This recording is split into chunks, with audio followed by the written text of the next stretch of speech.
Hello दोस्तों, स्वागत है आप लोगों का इस वीडियो में जिसमें हम वायसराय की ट्रिक के बारे में देखेंगे, जिसमें हम 10 वायसराय को कवर अप करने वाले हैं। ये पार्ट 1 है। इसके बाद पार्ट 2 आएगा जिसमें आपके बचे हुए जो वायसराय हैं 1947 तक के, वो मैं सारे आपको कवर अप कर दूंगा। ठीक है, तो इस प्रकार के हमारे सारे वायसराय याद हो जाएंगे हमको। तो सबसे पहले वायसराय को पढ़ने से पहले आप ये जान लीजिए कि ईस्ट इंडिया कंपनी जो है, जिसकी स्थापना हुई थी 31 दिसंबर 1600 ईस्वी को।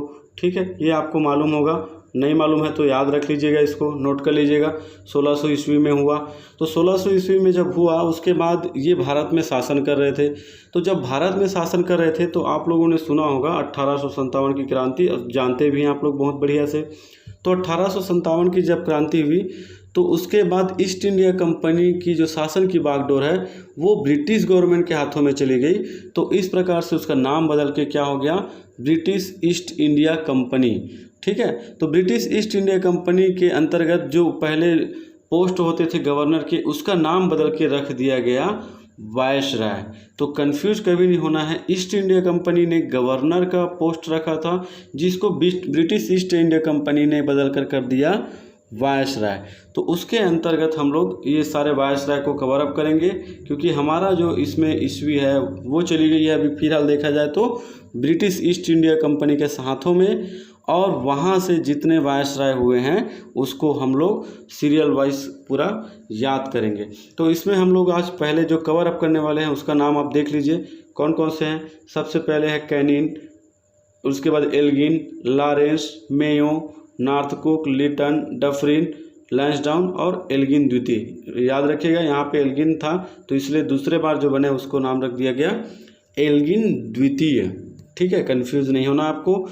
तो ये आप समझ सकते हैं कि जब 1856 से हम लोग पढ़ रहे हैं तो मतलब 1856 में कैनिन बने होंगे।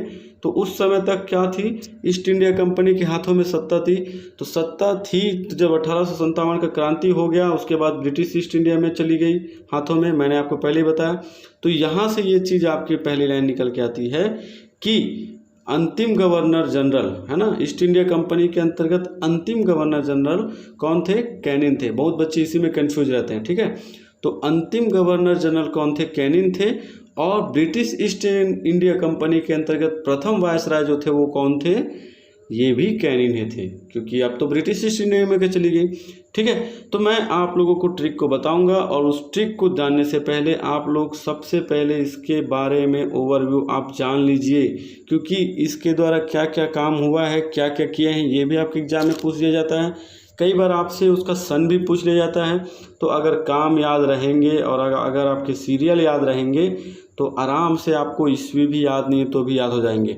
बहुत सारे लोग ये बोलते हैं कि ट्रिक के माध्यम से उसका सन याद कीजिए, लेकिन कितना याद रखिएगा सन को। बहुत सारे युद्ध हुए हैं, बहुत सारे चीज़ हुए हैं लाइफ में, तो उसको याद रखना पॉसिबल नहीं है। तो हम लोग बाय सीरियल अगर याद रख लेंगे तो उससे हम आराम से समय को गेस कर ले सकते हैं कि इस समय में कौन थे वायसराय।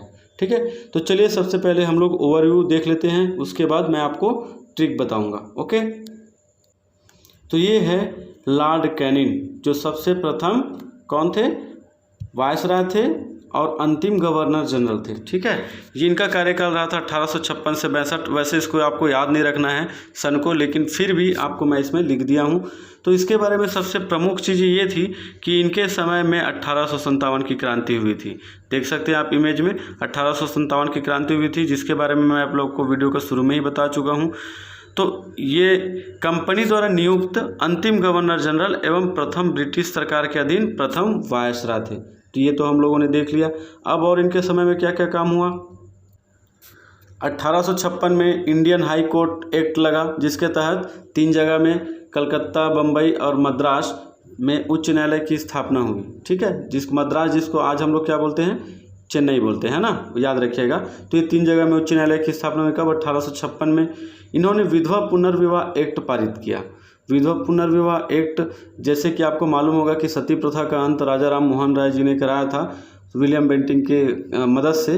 तो इन्होंने उस विधवा पुनर्विवाह एक्ट को चालू कर दिया। वहाँ पे सती प्रथा उन्होंने बंद कराया था, इन्होंने पुनर्विवाह एक्ट शुरू कर दिया। व्यपगत का सिद्धांत, जिसको हम लोग क्या बोलते हैं, डॉक्ट्रिन ऑफ लैप्स, जो कि लॉर्ड डलहौजी ने लगाया था, ये आपको मालूम होगा। उस सब के बारे में भी हम एक एक करके पढ़ते जाएंगे आगे के पार्ट में। तो व्यवगत का सिद्धांत जो लगाया था लॉर्ड डलहौजी जी ने, उसको इन्होंने बंद कर दिया। इसके अंतर्गत क्या होता था कि जिस राज्य की संतान नहीं होती थी, जिस राजा की, उसको सत्ता ले लेती थी ये अंग्रेजी शासन, तो उसको इन्होंने ख़त्म कर दिया। अब ख़त्म क्यों नहीं करेगा भाई, क्योंकि अब तो पूरा शासन की बागडोर ही पूरा ब्रिटिश ईस्ट इंडिया कंपनी के हाथ में आ गई। पहले राजा महाराजा थे, लेकिन 1857 की क्रांति के बाद इन्होंने मुगल प्रशासन को भी ख़त्म कर दिया, कोई राजा रजवाड़ा रहा नहीं, तो पूरी सत्ता जो है अब ब्रिटिश ईस्ट इंडिया कंपनी के हाथ में आ गई। तो उसको व्यवगत सिद्धांत को रखने का कोई ज़रूरत भी नहीं था, पहले था, क्योंकि पहले पूरी की पूरी शासन व्यवस्था ब्रिटिश ईस्ट इंडिया कंपनी के हाथ में नहीं थी। तो ये आप 3 पॉइंट इसका याद रखिएगा, की पॉइंट, ठीक है। अब चलिए हम लोग जो दूसरा बात कर लेते हैं, एल्गिन इनका कार्यकाल वैसे 1 ही साल का रहा, 62 से 63 के बीच में। तो इनके समय में एक काम हुआ था, वहाबी आंदोलन का दहन किया था। अब ये वहाबी आंदोलन क्या है भाई, वहाबी आंदोलन एक्चुअल में क्या था कि मुसलमानों के जो पाश्चात्य प्रभाव है ना, उसके कारण जो है हिंसक प्रतिक्रिया हो गई थी, मतलब आपस में युद्ध हो गए थे कुछ पाश्चात्य प्रभाव को लेकर के, तो इन्होंने उसको ख़त्म कर दिया था। किन्होंने, एल्गिन, ठीक है, एल्गिन ने। अब हम लोग देख लेते हैं 3rd नंबर जो थे लॉरेंस, इनका कार्यकाल था 64 से लेकर के 69 तक, 1864 से लेकर के 69 तक का था। ये आप इमेज भी देख लीजिए इसका लॉरेंस का।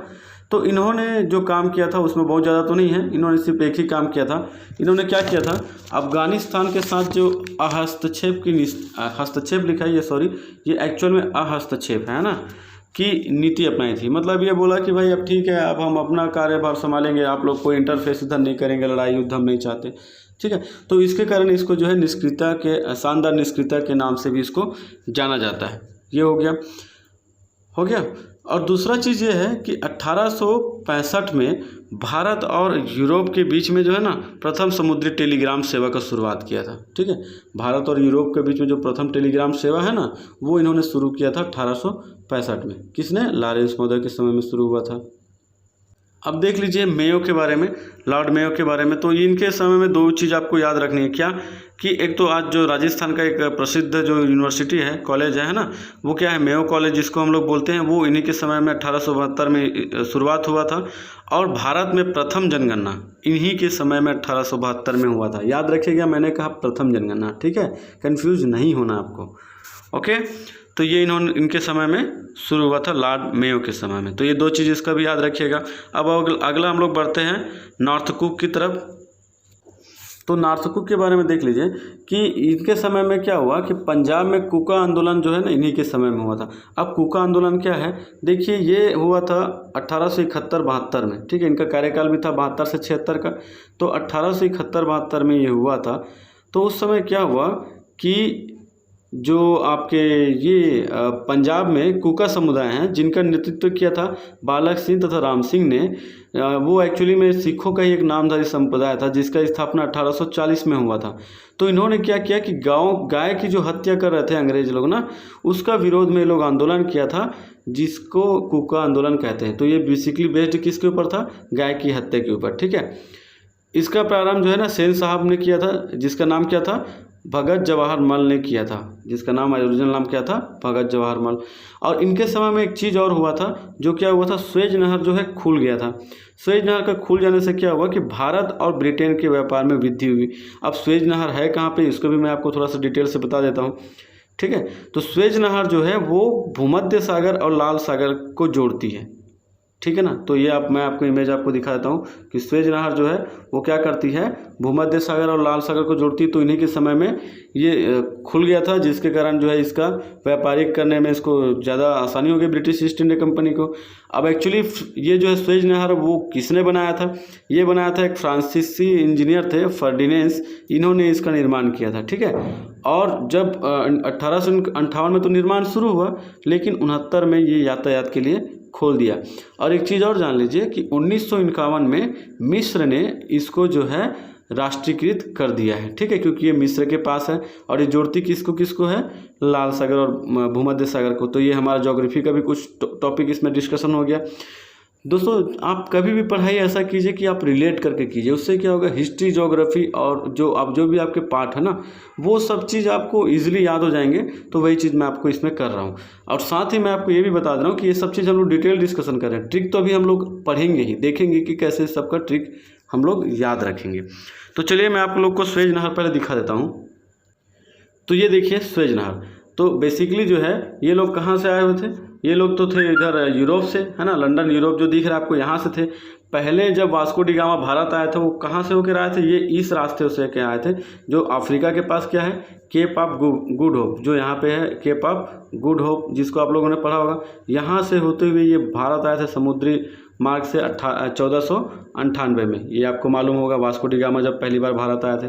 ओके, अब क्या हुआ कि यहाँ पे स्वेज नहर है, देखिए। तो ये क्या हुआ, ये आपका लाल सागर है और ये वाला ये आपका हो गया लाल सागर और ये वाला हो गया भूमध्य सागर। तो ये दोनों को जो जोड़ दिया कौन, स्वेज नहर जोड़ दिया। ये इसकी लंबाई 168 किलोमीटर है।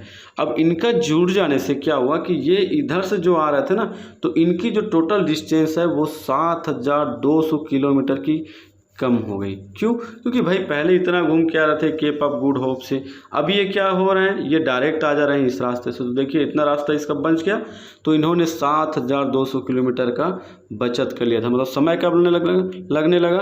तो इसका मतलब क्या है कि भारत और ब्रिटेन के बीच में व्यापारिक जो है आसानी से साझा करने में लोग को आसान हो गया, क्योंकि यहाँ से तो माल जो भी रॉ मटेरियल है वो सब तो ये लोग ब्रिटेन ही लेके जाते थे, क्योंकि आपको मालूम है भारत को सोने की चिड़िया कहा जाता था, लेकिन उस सबको ये लोगों ने लूट लिया। तो कैसे लूटा, यही सब यहाँ से ट्रांसफर होता था। देखिए इस रास्ते से, किस रास्ते से, ये रास्ते से, है ना, शॉर्टकट रास्ते से। तो ये शॉर्टकट रास्ता इन लोगों ने ढूंढ लिया मान लीजिए। ओके, तो चलिए अब हम लोग आगे देखते हैं छठवां लिटन के बारे में।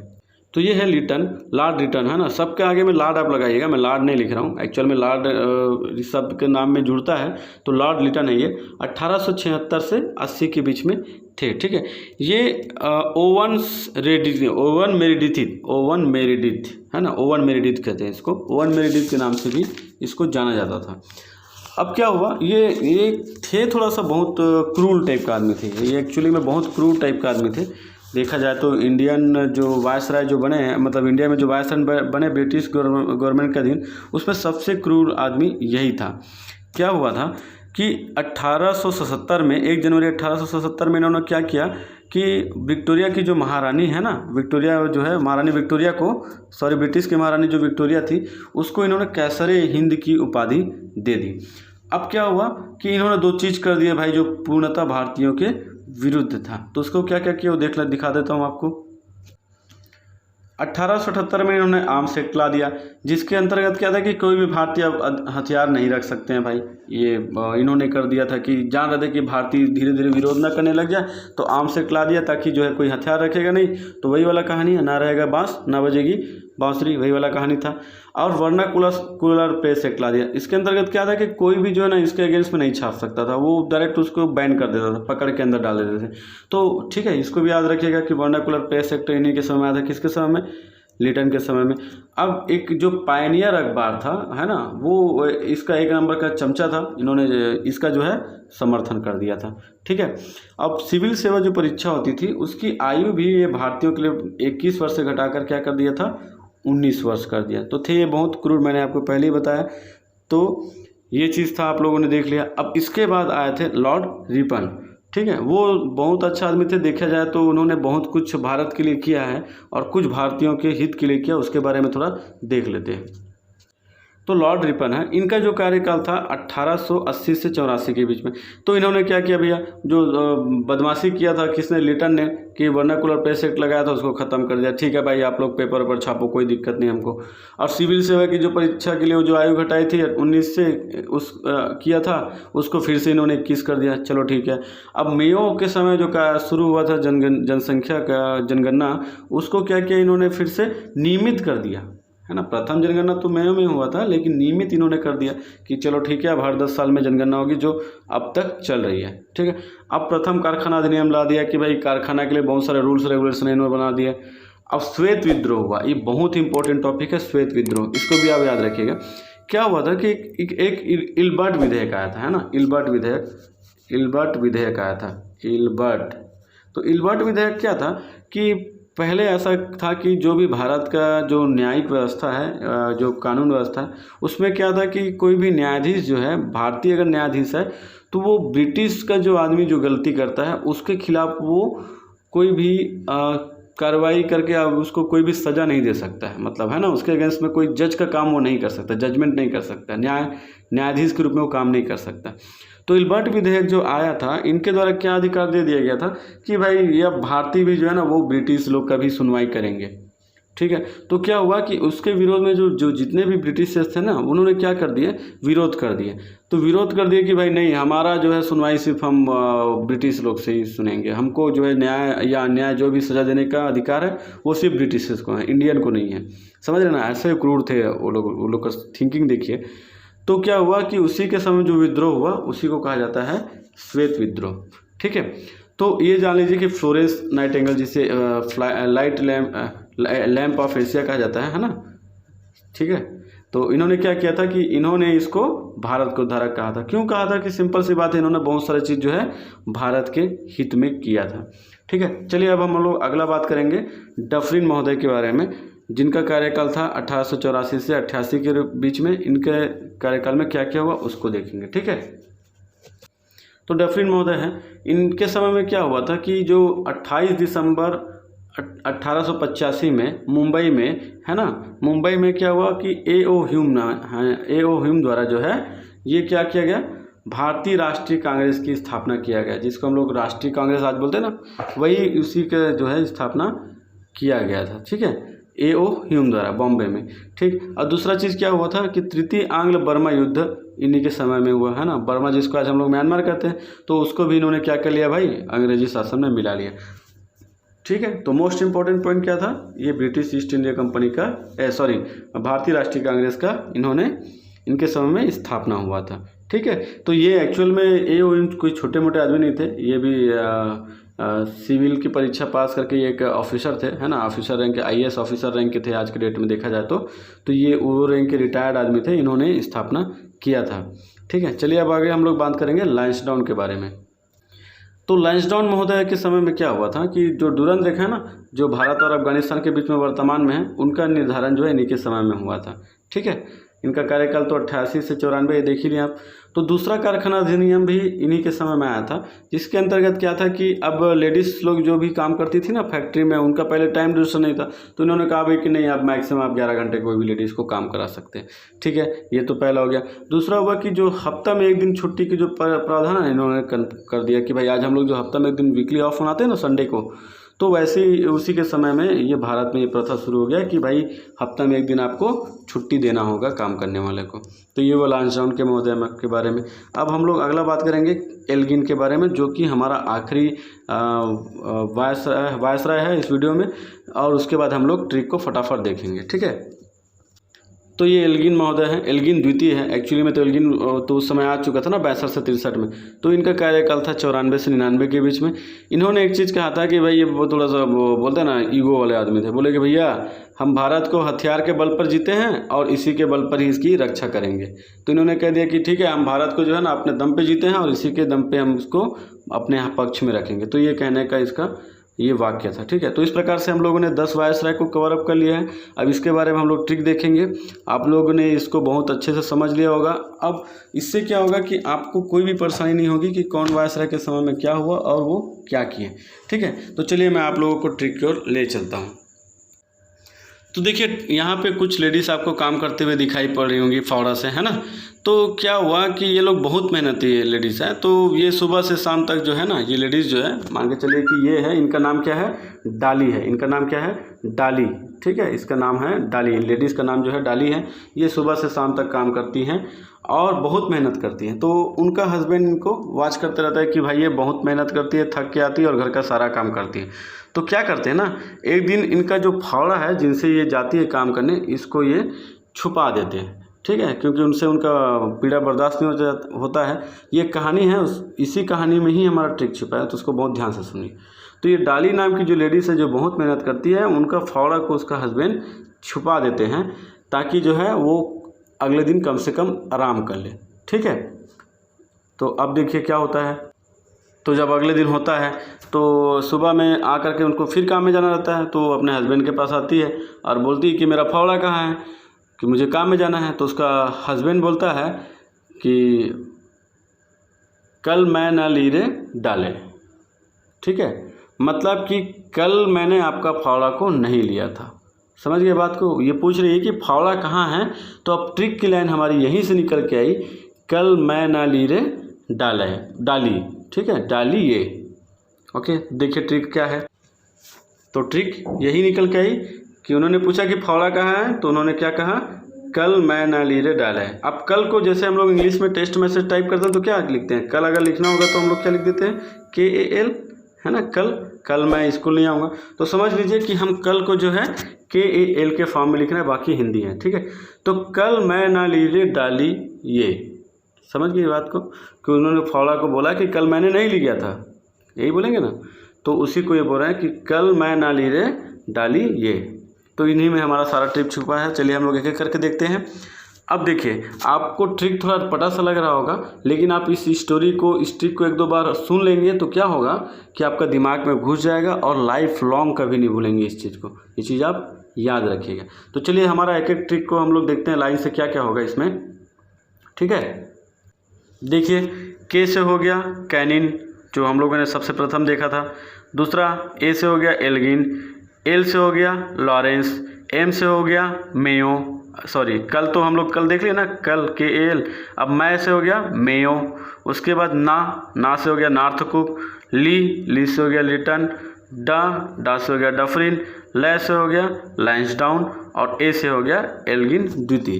तो इस प्रकार से बहुत ही एक ही लाइन के ट्रिक से आप ये 10 वायसराय को याद रख लेंगे। क्या था, कल मैं ना ली रे डाली ये, क्या था वो डाली ये, किसके बारे में बोल रहा है, वो फावड़ा के बारे में पूछ रही, तो उसी को बोल रहा है कि कल मैंने नहीं लिया डाली इसको, है ना, बोलेंगे ना, तो कल मैंने ना ली रे डाली है। तो होप आप लोगों ने वीडियो को एंजॉय किया होगा और अपना मुझे कमेंट करके ज़रूर बताएं, अपना फीडबैक ज़रूर दें। और अगर आपको वीडियो अच्छा लगा तो मुझे लाइक करें और ज़रूर ये बताएं कि आप लोगों को वीडियो कैसा लगा, और अगले पार्ट मैं लेके आऊँगा। अगर आप लोग चाहते हैं कि इसमें कुछ और आपको फ़नी ट्रिक्स चाहिए तो मैं आप लोगों को और भी फ़नी ट्रिक्स दूंगा, ठीक है। तो आप लोग घर में रहिए, स्वस्थ रहिए और मस्त रहिए। धन्यवाद मेरे साथ बने रहने के लिए।